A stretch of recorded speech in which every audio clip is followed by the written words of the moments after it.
네, 여러분 안녕하세요. 가을바람입니다. 오늘은 테슬라 초기 투자자이시자 현재는 유익하고 통찰력 담긴 미국장과 암호화폐까지 또 많은 분들의 멘탈을 꽉 잡아주고 계시는 멘탈이 전부다 채널의 철이 형님 모시고 인터뷰 진행해 보도록 하겠습니다. 네, 안녕하세요. 안녕하세요. 요즘 어떻게 지내셨는지.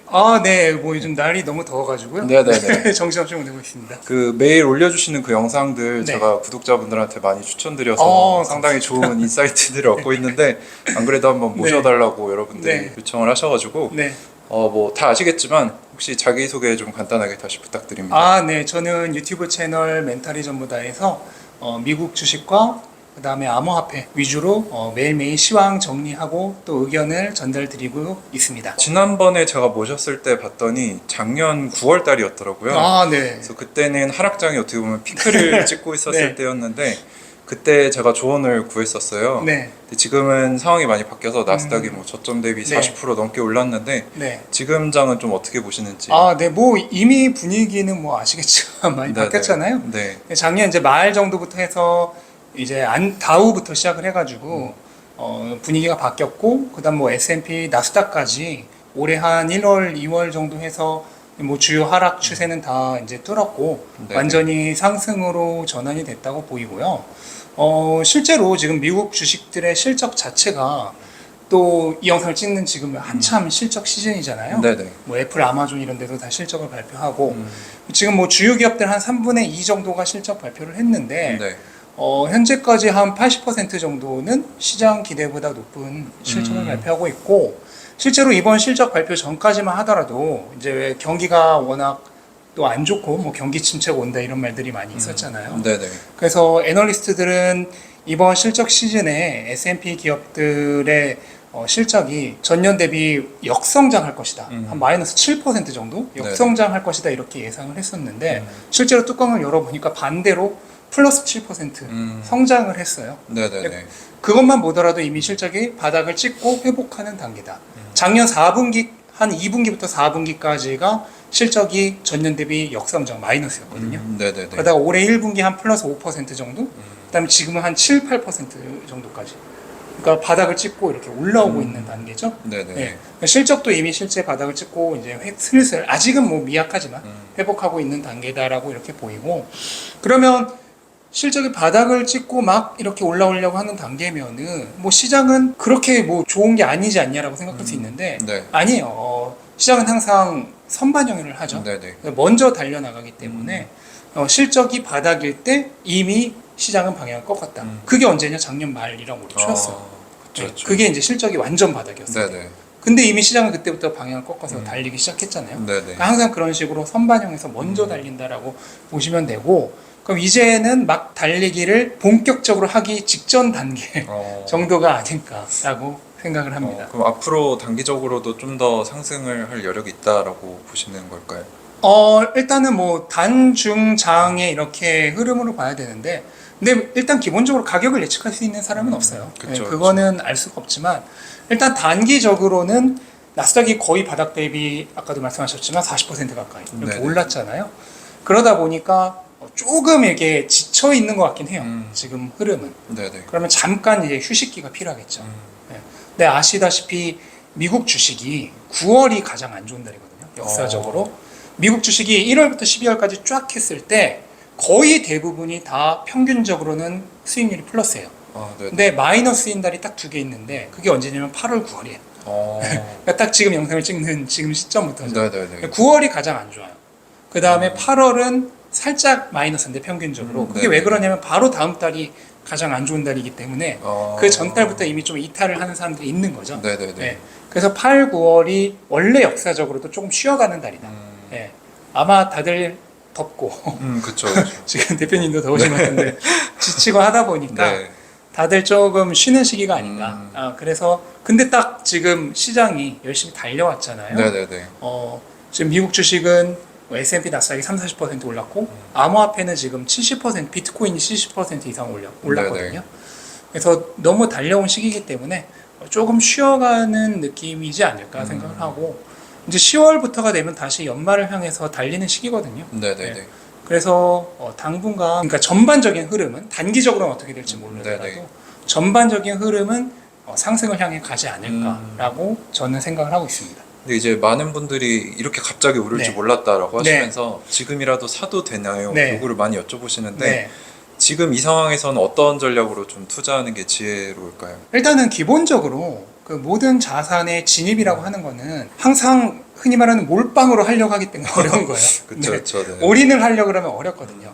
근데 그게 아니라 점진적으로 차가운 물에 들어갈 때 발끝부터 이렇게 적시면서 들어가잖아요. 네네. 그런 식으로 점진적으로 전환을 해나가면은 그렇게 힘들지가 않아요. 뭐 네. 예를 들어서 비트코인 같은 경우 2021년 최고점 대비해서 작년에 최저점일 때, 올해 초까지죠. 네네. 최저점일 때 거의 80% 가까이가 떨어졌거든요. 네네네. 그런데 2021년 한 뭐 8월, 9월, 10월, 그러니까 2년 전이죠. 그때 최고점일 때 들어간 사람, 네. 그 사람이 그냥 한 번에 몰빵해서 들어간 게 아니라 조금씩 나눠서 샀다. 네네. 라는 전제하에 2년 동안 나눠서 샀으면 평균 가격이 얼마냐? 그게 딱 3만 달러 정도입니다. 그러니까 지금 영상 찍는 이 지금 시점으로 비트코인 29,000달러가 조금 넘으니까 거의 같아요. 네네네. 네. 근데 그때 가격 대비 지금 가격은 한 60% 정도 더 낮거든요. 그쵸. 네. 그러니까 가격이 최대 80%까지 떨어지고 지금도 60% 고점 대비해서는 떨어져 있지만 그래도 2년 동안 계속 조금씩 나눠서 샀으면은 지금 가격과 본인의 평균 매수 가격이 거의 같아요. 네. 그러니까 그렇게 많이 하락을 하는 자산도 결과적으로 나눠서 샀으면은 네, 문제가 없다는 거죠. 네, 손실을 볼 가능성이 굉장히 적습니다. 네네. 근데 이건 어느 거나 마찬가지예요. 네. 네네. 뭐 주식도 마찬가지고 모두 마찬가지고 제 구독자분들 중에서도 빅테크 기업들 뭐 애플, 마이크로소프트, 구글, 네네. 그다음 아마존, 테슬라, 엔비디아 뭐 이런 기업들을 한 1년 넘게 지속적으로 조금씩 나눠서 샀다는 분들이 계세요. 네. 그런 분들 같은 경우 지금 주식은 또 요즘 분위기가 좋았잖아요. 그러다 보니까 전부 이제 수익권으로 바뀌었죠. 네. 가격이 뭐 최대 고점 대비 반토막 이상도 났었던 주식들인데도. 네네. 그러니까 그런 식으로 나눠서 진입한다면은 문제가 없다. 그런데 이제 또 우리는 워낙 성격이 급한 민족이다 보니까 그쵸. 성격 급하신 분들 저는 뭐 1년, 2년 어떻게 그걸 나눠서 사냐. 또 지금부터 상승장이라고 했는데 그러면 지금 쌀 때 사야지. 네네. 그러신 분들도 계실 거 아니에요. 그런 분들이라면은 제가 방금 전에도 말씀드렸지만 8월, 9월이 조금 안 좋을 가능성이 있고 좀 네네. 쉬어갈 타이밍이라고 말씀드렸잖아요. 그러니까 최소한 한 9월 정도까지 당장 몰빵은 아니고 한 8월에서 9월 한 2달 정도 그 정도로는 좀 나눠서 분할 매수를 통해서 9월까지를 보고 매수를 한다면 단기적으로 조금 괜찮은 진입 타이밍이 되지 않을까 라고 생각을 합니다. 아이온큐도 마찬가지로 36불부터 3불까지 왔다 이제 20불을 갔는데 네. 아까 말씀하신 대로 분할 매수로 꾸준히 사신 분들은 지금 수익권 한참 네. 전에 진입하신 분들이 맞아요. 많더라고요. 네, 네. 우리가 아무리 성격이 불같아도 좀 이렇게 분할 네. 매수하는 게 현명하지 네. 않나 네, 맞습니다. 이렇게 생각이 됩니다. 그리고 최근에 채널에서 이제 암호화폐를 다루고 계시는데 네. 저희 구독자분들이 이제 암호화폐 관심이 굉장히 많으시거든요. 네. 네, 비트코인과 블록체인에 대해서 잘 모르셔서 네. 이거에 대해서 간단히 좀 설명을 네, 부탁드리겠습니다. 기술적으로 얘기하면 사실 간단히 설명이 불가능하고 네네네. 그냥 간단하게 비트코인을 잘 모르시는 분들이 비트코인 대체 뭐냐, 왜 그게 쓸모가 있냐 네네. 라고 많이들 궁금해 하시잖아요. 네네. 그런 분들에게 가장 이제 쉽게 설명을 드리는 말이 뭐냐면 우리가 지금 디지털로 거래를 하고 있는 모든 것들은 네. 현물을 거래하는 게 아니에요. 현물은 그대로 있고 그것에 대한 소유권만 거래를 하는 겁니다. 그쵸. 예를 들어서 주식을 거래한다. 네. 예. 우리가 주식 뭐 샀다고 해서 우편으로 날아오지 않잖아요. 그쵸. 예. 주식은 주식예탁원에 보관되어 있고 우리는 그거에 대한 소유권만 거래를 하는 겁니다. 네네. 그 다음에 가장 알기 쉬운 거 금. 우리가 인터넷으로 금을 사면은 네네. 금이 우편으로 오지 않잖아요. 그쵸, 그쵸. 금은 금 보관소에 그대로 있고 우리는 그 금에 대한 소유권만 거래를 합니다. 네네. 더 나아가서는 모바일 뱅킹도 마찬가지예요. 제가 가을바람 월드님한테 돈을 보냈다. 네. 그러면은 실제 돈이 가는 게 아니잖아요. 그쵸. 예. 그쵸.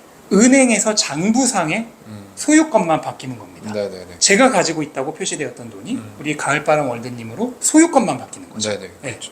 그런 식으로 인터넷에서 디지털에서 우리가 무언가를 거래를 하는 거는 모두 현물은 그대로 있고 소유권만 왔다 갔다 하는 거예요. 네. 예. 근데 비트코인은 달라요. 네. 비트코인은 등기가 이전되는 게 아니라 현물이 실제로 가는 겁니다. 예. 왜 그러냐면 네이티브 디지털 에셋이기 때문이죠. 예. 금은 아날로그 에셋이잖아요. 네네. 예. 그러니까 그거를 디지털로 우리가 거래를 하려고 할 때 거래가 불가능해요. 그쵸, 그러니까 누군가가 맡아놓고 소유권만 바뀌는 거예요. 네. 이거는 평상시라면 아무 문제가 안 될 것 같지만 네. 비상시가 되면 문제가 충분히 생길 수 있어요. 어떤 케이스가요? 가장 간단하게는 천재지변이나 전쟁 같은 게 일어났을 때 네네. 서버가 마비되고 보관하고 있는 곳이 어떻게 잘못됐을 때 이런 경우가 있고, 또 하나는 은행들이 올해 초에도 미국에서 은행들이 이른바 줄도산이라고 그러죠. 연쇄 네네. 파산들을 했는데, 그런 연쇄 파산 사태가 일어날 때 내가 돈을 맡겼단 말이에요. 네. 네. 그런데 이 사람들이 실제로 돈을 안 가지고 있어. 네. 음. 그러니까 내가 돈을 빼려고 해도 돈을 못 빼는 거야. 그쵸, 그쵸. 네. 왜냐면은 현물이 아니라 전부 소유권만으로 이렇게 왔다 갔다 하기 때문이죠. 그래서 연쇄 파산이 일어나는 거거든요. 네네네. 네. 그런 문제들도 있을 수 있고, 그걸 떠나서 가능하면 나는 만약 우리가 거래를 하는데 소유권만 가지고 싶으세요? 아니면은 실제 그 현물을 가지고 싶으세요? 소유권 현물 다 가지고 싶죠. 그것이 무엇이라 하더라도 기왕 거래를 할 거면은 실체를 가지고 현물을 가지고 싶죠. 소유권만 네네. 가지고 싶진 않죠. 네. 네. 소유권만 있으면 너무 불안하죠. 그러니까 언제든지 이 현물을 가지고 있는 사람이 도망갈 수 있단 그쵸, 말이에요. 그쵸. 앞에 설명드린 금 같은 경우에도 그 디지털상으로 인터넷상으로 거래를 하는 그 금을 이제 페이퍼 골드라고 해요. 네네네. 네. 종이만으로 거래를 한다는 거죠. 그 페이퍼 골드 시장이 현물 금보다 100배 정도 더 큽니다. 그 얘기 뭐냐면, 풀려져 있는. 네, 여기에 금이 하나 있으면은 이 네. 금 하나 가지고 소유권만 100장으로 쪼개서 파생 상품까지 포함해서 네네네. 거래를 하는 거예요. 그러니까 은행이랑 똑같아요. 비상시가 발생하면은 내가 현물을 찾을 일도 없어요. 뱅크런이 일어나는 거죠. 네. 네네네. 네. 근데 비트코인은 기본적으로 그게 불가능하다. 왜냐면 현물이 왔다 갔다 하니까. 네네네. 근데 이게 최초로 가능했던 게 비트코인이에요.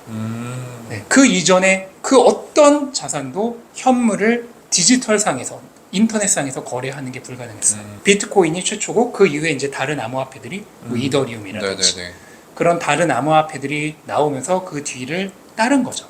근데 또 이렇게 말씀드리면 이런 말을 하시는 분들이 꼭 계세요. 비트코인 그거 현물이 아니지 않냐? 실체가 없는데.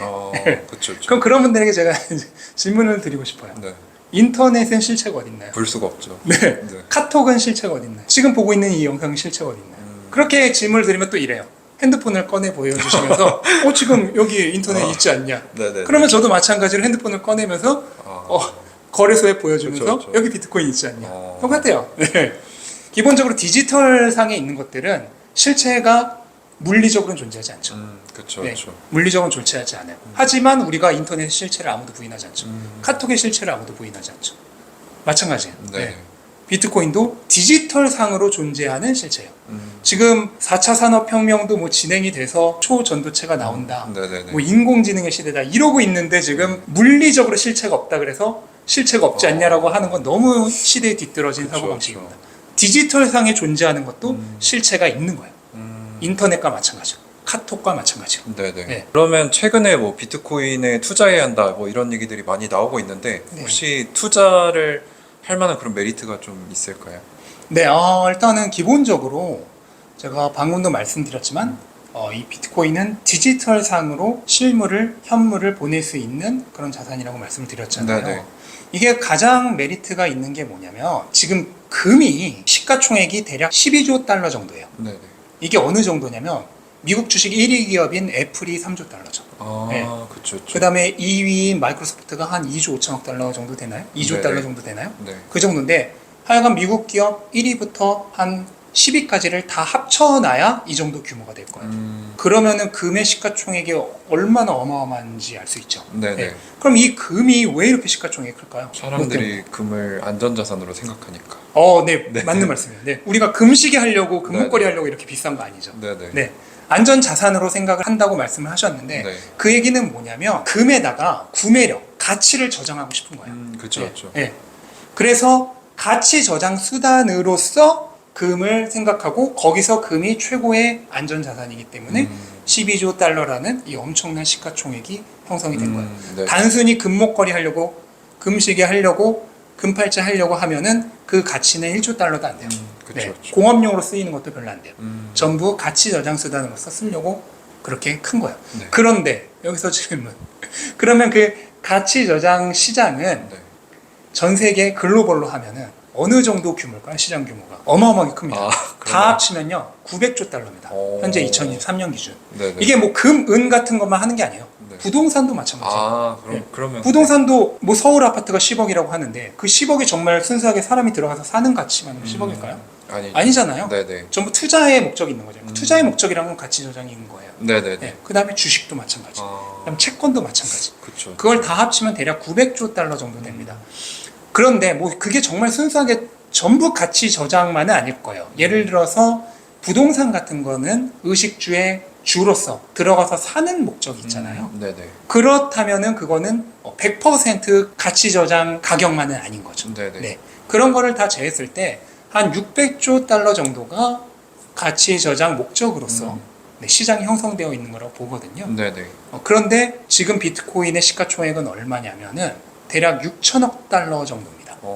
별로 안 크네요. 그러면 600조 달러의 시장이 있는데 6천억 달러인 거예요. 1000분의 1, 0.1%인 거죠. 네네네. 네.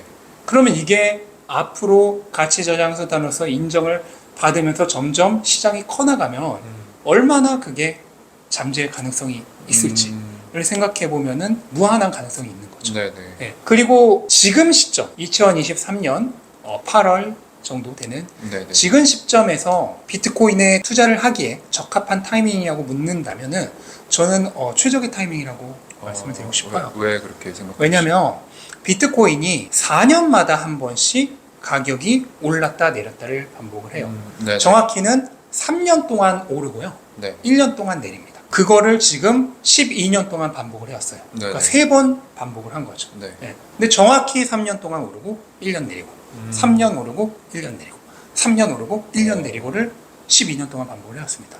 그런 이유가 네. 있는 건가요? 거기에 이제 이유가 있어요. 어. 이게 우연히 그렇게 된 게 아니에요. 이게 왜 그런 4년 사이클을 따라서 가격이 움직여 왔냐면은 네. 비트코인의 공급량이 절반으로 줄어드는 반감기라는 게 있습니다. 이게 4년마다 한 번씩 이루어져요. 네네. 네. 그러면 상식적으로 생각을 했을 때 수요가 그냥 늘어나지도 않고 네. 똑같다는 전제하에 네. 공급이 절반으로 줄어들면 가격은 어떻게 될까요? 그냥 2배가 상식적으로 가격은 올라가는 거죠. 네네. 네. 왜냐하면 공급 수요 원칙에 따라서 공급이 줄어드니까. 네. 그냥 수요가 똑같다는 전제하에서. 네네네. 근데 우리가 알다시피 비트코인이라는 것을 아는 사람이 늘어나고 있고 또 거기에 투자 가치를 찾는 사람들이 늘어나고 있고 네네. 또 가격이 오르면 수요는 알아서 붙죠. 그쵸 네. 그쵸. 그러니까 수요도 지금 계속 증가하고 있어요. 그럼 수요가 증가하고 있는데 공급은 줄어요. 그러면 가격은 더 급격하게 오르게 되죠. 그쵸. 네. 바로 그 원리에 의해서 4년마다 한 번씩 공급량이 절반으로 줄면서 가격이 크게 펌핑을 받는 겁니다. 네. 그래서 3년 동안 오르고. 근데 왜 1년은 내리냐? 네네네. 항상 가격이라고 하는 거는 이렇게 오르다 보면 사람들이 막 조정을- 달려들어요. 네. 네네. 그러면서 쫙 올라요. 그러면 이제 거품이 생기죠. 네네네. 그럼 거품이 해소되는 시기가 필요하죠. 그 올해가 약간 조정받았던 1년이었던. 그게 이제 2022년이었던 거죠. 아. 네. 그리고 2023년이 돼서 거짓말처럼 다시 상승으로 아. 바뀌었습니다. 그러면 지금 막 그게 시작이 된 거예요. 네네. 올해부터. 그럼 앞으로 2년 동안 오를 가능성이 높다는 거죠. 과거 역사를 봤을 때. 근데 항상 가격이란 거는 절대 이렇게 선형적으로 오르지 않아요. 어떻게 오르냐면 모든 자산 다 마찬가지예요. 가격이 쫙 오르는 자산들 한번 봐보세요. 가격은 항상 이렇게 오릅니다. 네, 이렇게. 네. 그게 왜 그러냐면은 우리가 포모라 그러죠. 네. 사람들이 가격이 오르기 시작하면 점점 더. 이 가격이 더 오를까봐 막 달려듭니다. 네네. 그러면서 거품이 생기죠. 거품이 생기면서 이렇게 쫙 오르는 거예요. 네. 그런데 그거는 3년 차에서 보통 일어납니다. 보통이 아니라 무조건 그랬어요, 여지껏. 네네네. 그럼 지금이 1년 차도 이제 중반이에요. 그럼 이제 막 시작한 거죠. 네. 아직 2년 차도 시작을 안 했어요. 네네. 2년 차, 3년 차. 3년 차 때 보통 그렇게 많이 오릅니다. 그러면 지금이 어떻게 보면은 싼 시기인 거죠. 저렴한 시기. 네네네. 저렴하게 모을 수 있는 시기다라고 봤을 때 지금이 타이밍이 좋은 거죠. 그럼 정확하게 다음 반감기 날짜 같은 게 정해져 네, 있는 있어요. 건가요? 네, 현재로서는 2024년 4월입니다. 네. 근데 이게 비트코인이 채굴되는 속도에 따라서 조금 바뀌긴 하는데 큰 차이는 없고 2024년 4월로 예정이 되어 있어요. 그러니까 이제는 그 반감기를 향해서 길을 모아가는 단계예요. 네. 그러니까 아직은 가격이 많이 싼 단계고. 네네. 근데 지금은 왜 타이밍이 더 좋냐면요. 네. 그 현재 시점 기준으로 미국의 기준금리가 인하될 것으로 예상되는 시기가 언제냐면 네. 내년 3월부터 5월 사이예요. 네네네. 그러면 금리 인하와 이 반감기가 딱 맞물리게 됩니다. 그런 적이 여지껏 한 번도 없어요. 네네. 과거에 항상 금리가 오히려 오르던 시기에 반감기가 있거나 아니면 이미 제로 금리가 된 상태에서 반감기였어요. 근데 항상 모든 게 그렇지만 역치라는 게 있잖아요. 네네. 이게 이미 금리가 많이 내려와 있어서 유동성이 많이 풀린 상황이면 이게 가격에 별로 펌핑 효과를 못 줍니다. 네네. 금리가 높다가 내려가는 시기가 펌핑 효과가 많이 생기죠. 네. 왜냐면 지금까지는 높았는데 앞으로 그쵸, 내려갈 거니까. 네네. 근데 여지껏 그랬던 적이 한 번도 없는데 이번이 딱 그런 시기예요. 네네. 근데 이 비트코인은 아까 말씀드린 금처럼 가치 저장 목적으로서 사는 거거든요. 그렇죠. 그럼 이런 자산들은 특징이 있는데 달러 가격과 정확하게 역행해요. 반비례. 네, 반비례. 관계. 왜? 그러니까 저울 기량 작용이라고 하죠. 저울처럼. 왜 그러냐면 너무 당연한 건데 달러를 주고 사는 애잖아요. 네네. 달러가 오르면은 얘는 가격이 내리는 거예요. 왜냐면 달러가 비싸졌으니까 얘가 귀하잖아요. 네네네. 그럼 귀한 달러를 조금만 가져가도 얘를 살 수 있는 거예요. 그렇죠. 그러면 가격이 내리는 거죠. 반면에 달러가 싸졌어. 그럼 얘는 흔하잖아. 천하잖아. 그러니까 얘가 귀해지는 거야. 반대로. 그런 기량 작용을 합니다. 주식 같은 애는 그 기업의 실적이라든지 그 기업의 사업이 잘 되면은 요 달러 가치와 상관없이 얘 자체의 가치도 변동이 되잖아요. 네네네. 근데 금이나 은이나 비트코인이나 이런 애들은 이 달러 가치가 절대적인 작용을 합니다. 예. 그래서 기량 작용을 해요. 그런데 이제 달러와 금은 이게 거의 1대1로 이렇게 비례를 해요. 네네. 근데 비트코인은 아직까지는 자산 규모가 많이 작잖아요. 그러니까 이 저울이 이렇게 얘는 이렇게 짧고 얘는 이렇게 길다고 생각하시면 돼요. 네네네. 얘가 조금만 움직여도 얘는 이렇게 됩니다. 네. 그래서 2022년에 하락장일 때도 달러 인덱스가 엄청나게 우리 환율 엄청나게 올랐었잖아요. 그렇죠. 엄청나게 달러가 비싸지던 시기였어요. 그러니까 가격은 막 80%. 근데 반대로 달러가 싸질 때는 얘는 그거보다 몇 배로 이렇게 올라갑니다. 네. 그런데 금리 인하가 시작된다. 뭐다? 달러 가치가 떨어져. 약화된다. 네. 네. 그러니까 딱 오르는 시기인 거죠. 그러니까 타이밍이 정말 좋은 거죠. 제가 안 그래도 비트코인 투자를 고민을 하고 있었는데 오늘 네. 대표님 말씀을 좀 들어보니까 공부를 좀 해볼 필요성을 느끼게 됐고요. 네. 근데 이제 우리나라 분들은 아무래도 네. 큰 자산보다는 조그만 네. 거 사서 많이 먹겠다 이런 주의인데 네. 그래서 막 흔히 말하는 알트코인들 많이 투자하시는데 거기에 대해서 네. 좀 어떻게 생각하시나요? 네. 일단 이제 주식만 하셨던 분들이 가장 많이 오해를 하시는 네. 게 분산 투자하면은 우리가 흔히 안전하다고 하잖아요. 네네네. 그래서 미국 주식을 투자한다 하면 가장 안전한 거는 S&P 500 인덱스 펀드 그쵸, ETF. 한국 주식을 투자한다 그러면 가장 안전한 거는 코스피. 그게 이제 여러 주식들을 다 담고 있잖아요. 네네. 그래서 안전하다고 생각해요. 네. 그래서 암호화폐도 안전하게 투자하려면 여러 암호화폐를 이렇게 사야 된다. 라고 생각을 하시는데 그게 틀렸습니다. 왜? 암호화폐에서는 가장 안전한 건 그냥 비트코인 하나만 사는 거예요. 왜 그러냐면 네. 현재의 암호화폐 시장은 모든 게 비트코인 위에 올려져 있습니다. 그러니까 비트코인 가격이 만약에 무너져서 비트코인이 끝났다. 그러면 그냥 다 망하는 거예요. 네. 실제로도 현재 시장의 가격은 비트코인이 조금 오르면 나머지 알트코인들은 많이 오르고 비트코인이 조금 내리면 나머지 알트코인들은 많이 내려요. 비트코인과 절대적인 상관관계를 가져요. 그래서 결국 비트코인이 무너지면 다 무너지기 때문에 네네. 의미가 없어요. 비트코인이 기본적으로 변동성이 가장 낮고 가장 안전해요. 여기서 시가총액이 점점 더 낮은, 네네. 그러니까 규모가 더 작은 알트코인들을 추가할수록 더 하이 리스크, 하이 리턴이 돼요. 변동성이 더 커지는 거예요. 네네네. 예. 그렇기 때문에 비트코인 하나만 가지고 있는 게 가장 안전한 투자인 거고 거기에 이제 이더리움부터 시작해서 뭐 BNB, 에이다, 그렇죠. 도치코인, 솔라나 이런 식으로 리플 이런 식으로 시가총액이 낮은 애를 추가하면 할수록 점점점 하이 리스크 하이 리턴이 되어가는 겁니다. 그렇다면 이제 여기서 생각해 볼 수 있죠. 내가 되게 보수적이야. 안정적인 투자를 좋아해. 네네. 그 다음에 좀 은퇴가 얼마 안 남았어. 네. 이런 분들이라면 어디에 투자를 해야 될까요? 가능하면 비트코인 위주로 투자를 해야겠죠. 네네. 근데 나는 아직 젊고 어리고 뭐 모아놓은 자산이래 봐야 한 3달치 월급이요. 그건 다 잃어봐야 3달치 월급이 그쵸, 얼마든지 다시 시작할 수 있잖아요. 네네. 공부하는 시간일 수 있고 네. 그런 분들은 조금 더 리스크 걸어볼 수 있죠. 그렇다면은 조금 더 알트코인을 추가할 수 있죠.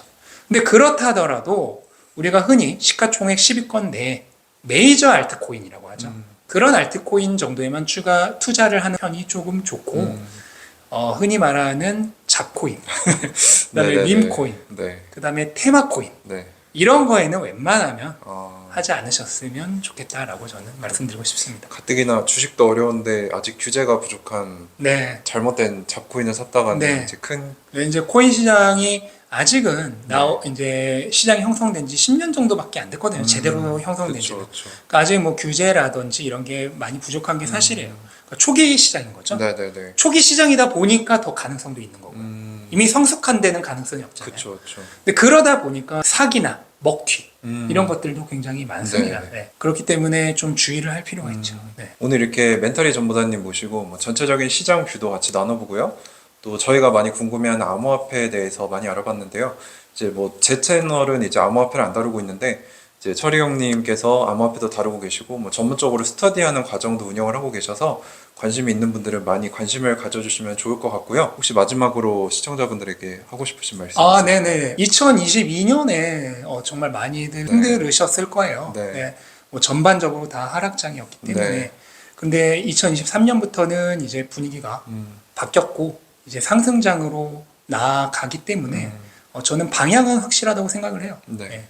그리고 속도가 이제 문제일 뿐이지 더 빠를 수도 있고 더 느릴 수도 있는데 상승을 향해 나아갈 거니까 지금 이제 좋은 기회가 오고 있으니까 이제 더 이상 너무 위축되거나 겁먹지 마시고 네. 적극적으로 공부하면서 네. 그렇다고 너무 조급해하지 마시고 네. 천천히 투자를 해 나가신다면 이제부터는 열심히 투자한 것에 대한 보상을 얻으러 가는 시간이 되지 않을까 생각을 합니다. 네, 오늘 바쁘신데 시간 내주셔서 너무 감사하고요.